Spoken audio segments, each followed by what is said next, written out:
Oh, you stepped on my foot. Oh, sorry, dude. It's just so close in here. Jeez, yeah, it's a little bit crowded, but I threw up this cool backdrop. I grabbed Yeah, some man, few looks things suit, and looks cool. put it there. I just materialized figured, it when people do podcasts, they have like backdrops or whatever. for their podcast, and Yeah. we're doing a podcast.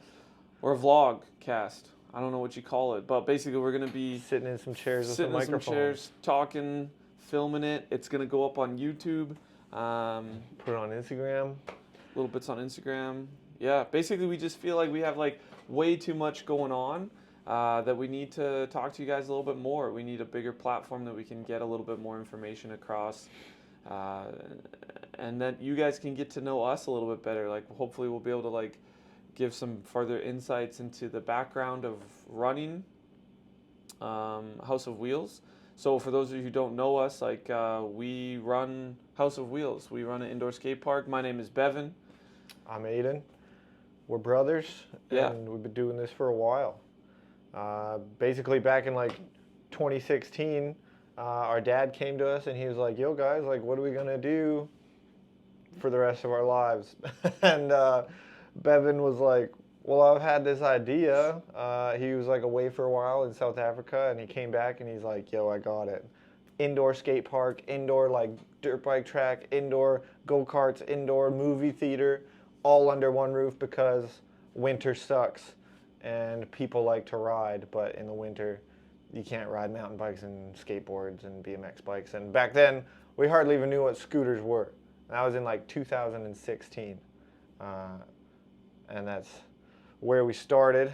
And for the next 2 years, we just started diving into it, trying to figure out what that would mean, what kind of building we would need, what kind of riders there were in the community. We didn't know. So it was a big project from starting in 2016. Yeah, and a couple of like interesting things about that experience is we were doing market research, things like that, and we almost pulled the trigger on like a building way farther south here in Edmonton, in like Summerside area. Oh, like a huge one? This huge building, big Massive. blue building. It was like 60,000 square feet. It looked like a dream come true. They super cheap rate. It was only like a year and a half initial lease, so it wasn't like big commitment. And then when we got to the landlord or the owner of the building, finally he's like, "Wait, I don't want to lease it. I want to sell it. So you give me $9 million, and yeah, it's all yours." For and we were $9 like, million. "We don't have $9 million." So back to the drawing board. Like we even geez. had like park sketches being drawn up for that first building. So apologize to anybody who put work into that space because it didn't happen. And then it sort of lay dormant for a while. And then one thing that like kick-started the next level was there was that old skate park in the West End, Ride and Play. They were on their way out of business, and they actually found us. Somehow they knew that we were trying to open an indoor, and they said, "Do you want to buy our indoor skate park, our business?" And basically we didn't want to buy their business. But we ended up getting a bunch of their ramps. So that was kind of cool. We got some ramps. From there, that was like an absolute adventure, like pulling that skate park apart. Learning curve for sure. Learning curve, trying to figure out how do you disassemble ramps in a way that you can put them back together and reuse them. And we took apart that 12-foot vert ramp, which like we did not take that apart in a way that you could reuse it, unfortunately. So sorry to everybody who really wishes that was in here. But yeah, we got those ramps, put them in some semi-trailers and stuff, and hauled them off to a friend's farm and just put them in a barn because we still didn't have anywhere to like put the ramps. We had ramps. Crazy. And then I don't even know how we found this building. I think it was just like through like our realtor guy that we had looking for warehouse spaces. And it was actually just like right across the parking lot. After all that hectic 2 years, in 2018, we finally got the keys to that building that was like 15,000 square feet, just like a long, skinny one. And then there was just like a whole bunch of chaos moving the ramps in, trying to figure out how to put the ramps back together that Bevan and his buddies had broken to get them out of Ride and Play. And getting the airbag was like a whole nother deal. Yeah, we had to open originally without the airbag. We had just Oh, like yeah, that the Ride and airbag Play came airbag later. because the airbag was late. Right. Crazy story about like, because Aiden wasn't here actually for the original build, and like I don't know if a day went by that I didn't wish he was here, but shout out to some of my friends, like just a huge help, Scott and Kyle.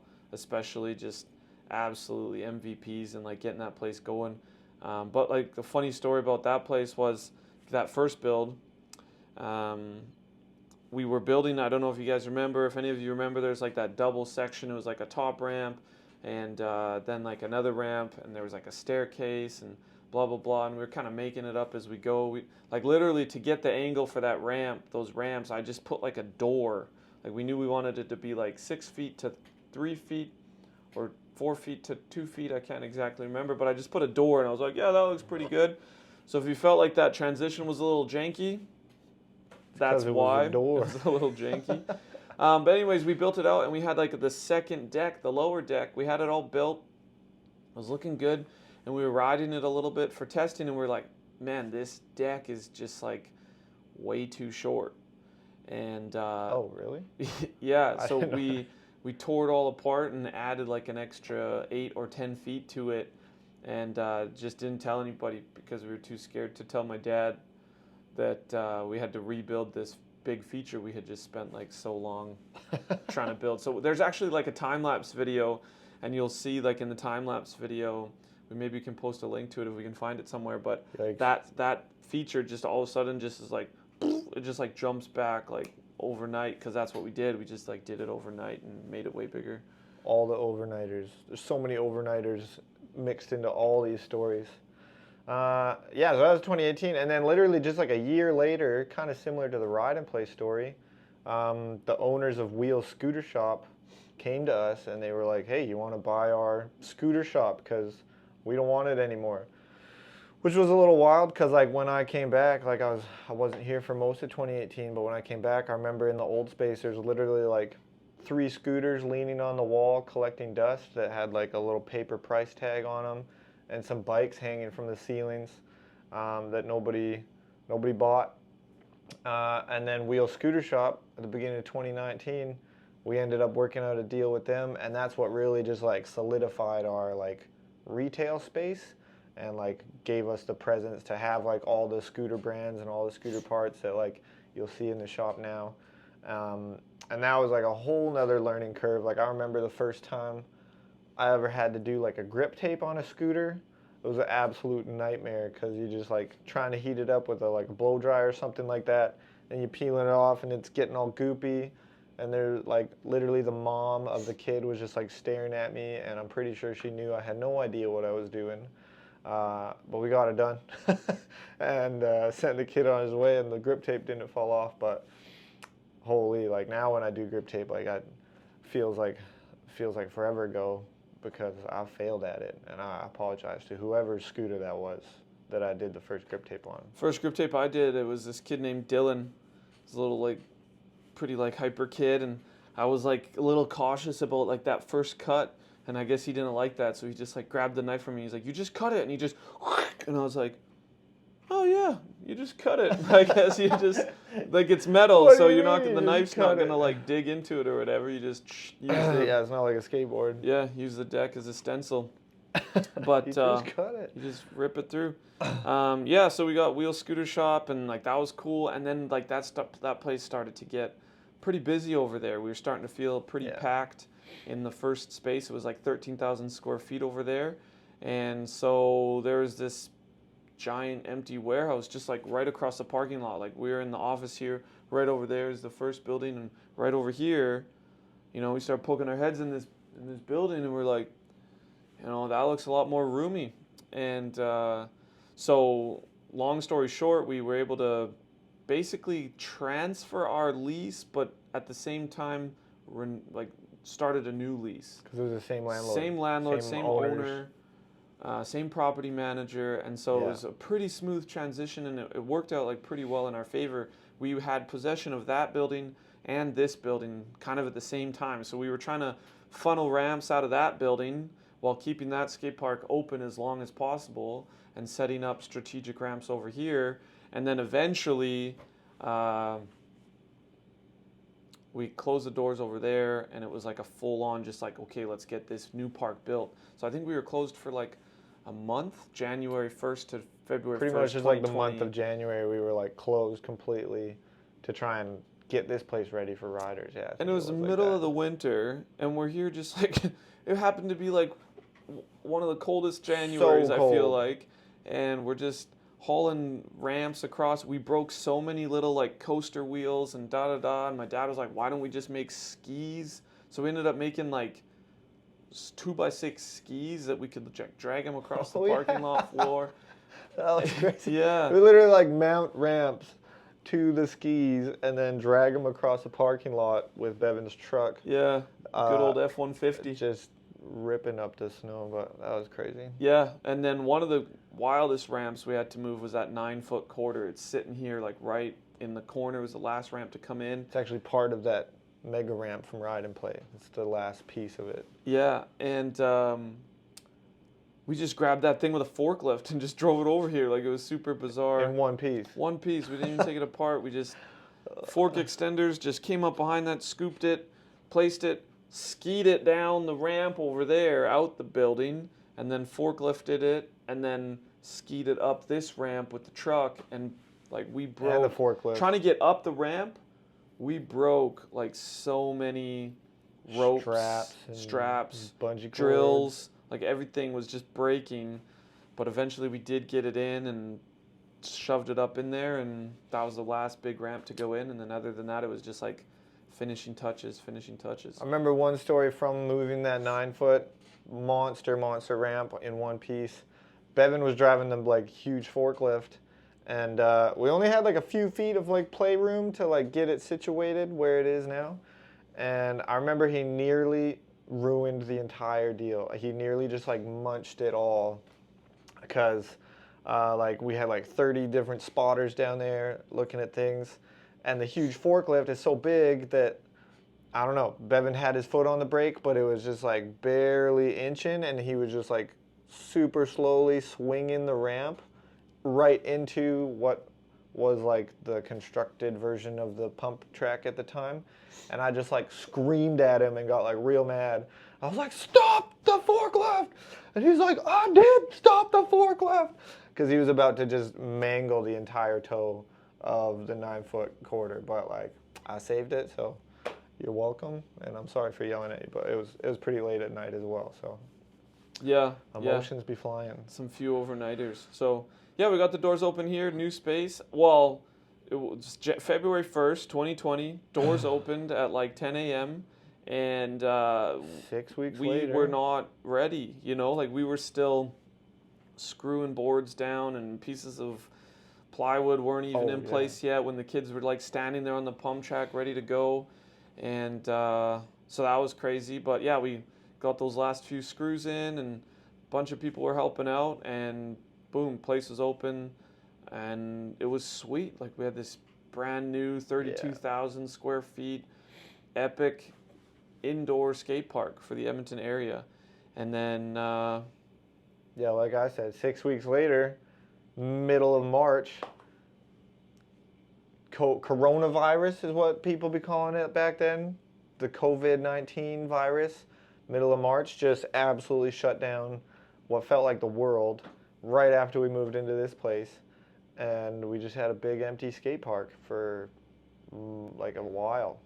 That was terrifying. That was like a scary moment because nobody knew what was going to happen. Nobody knew if like everybody's going to die or like if businesses would ever reopen. And so we were just like sitting on this place that we just built brand new for the riding community, just waiting to hear what would happen.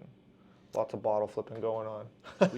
we did do a lot of bottle flipping with some really cool bottle flips, I might add. Yeah, we killed it. But yeah, that was a crazy, like that first year we were open in this first space, we were shut down for like 6 weeks. No, 6 months, sorry. For 6 months out of that first year, we were like shut down. We couldn't even hardly operate. So that was a battle in and of itself. Emotional and mental roller coaster, trying to interpret the rules, because every time there was a rule change, the problem was that nobody was out there saying like, okay, and then indoor skate parks, this is what you have to do. And so we were trying to interpret the rules as best we could, like incorporating like restaurants and fitness centers and rec centers and whatever, trying to do lessons when they were allowing fitness classes, and then trying to do classes when they were allowing one-on-one personal training at gyms. We're trying to do classes. They're trying to do, Anyway, it was all a gong show, and we tried to play the rules as best we could and let people ride when we thought we could and close the doors when we thought we had to, and we never got in trouble. So that's the main thing. We never got like reported for like breaking COVID rules. So that was good. And also thank you to everybody who like continued to come and ride and to like watch our like Instagram posts to know like what we were doing, because like I said, it was a very like unknown time, and we were just trying to keep this skate park open the whole time. And then mid-COVID, somehow we decided to open a new location in Calgary. It's kind of like late COVID, I guess. Like Well, it was COVID, like mid-COVID, because like COVID's 2020, and then there was like COVID stuff going on all the way through like 2022, wasn't there? I guess, but I mean like Like it wasn't right in the middle of Yeah. like all the shutdown. Anyways, there were still restrictions in place when we opened the Calgary location, basically. And I moved to Calgary with like one of my good friends. Like huge thanks to Spencer. Definitely couldn't have like gotten the Calgary place going with him. without him. Without him, yeah. He was a big part of it. And I just remember I spent like my life on like ladders and up on like scaffolding with my head in like the rafters, like 25 feet in the sky. Because in the building that we found for Calgary, it was only like 6,500 square feet. Like it's very small. They had a wall all the way to the ceiling in the warehouse, completely covered in drywall. Because the place that was there before us, it separated like their storefront and the warehouse, and we needed to rip it down, but contractors are expensive, and so I went up in the scaffolding, and I literally remember like leaning as far out as I can to get to like the top corner of this drywall, just like beating it. I think I had like a hatchet that I was just like beating the drywall with, and trying not to kill my buddy Spencer down below when the drywall started to like fall off. And yeah, lots of crazy experiences. With your safety harness. With though, the right? safety harness, of course. Yeah, you had your fall protection. Gotta make sure that you're not falling off the scaffolding. And that's why I didn't fall off the scaffolding. Don't fall off the scaffolding. But anyway, we got it all ripped out, got everything done, got like a sweet little park built up there. And now, in 2024, I can say that I've got like some good friends in the riding community in Calgary. But in 2021, I didn't know anybody, and we were just there to see if anybody wanted to come have a good time. Yeah, and we were just talking about it actually as we were like getting ready for it. Then there was like this blip, you know, like from 2021 to 2023. It's like, what even happened? We like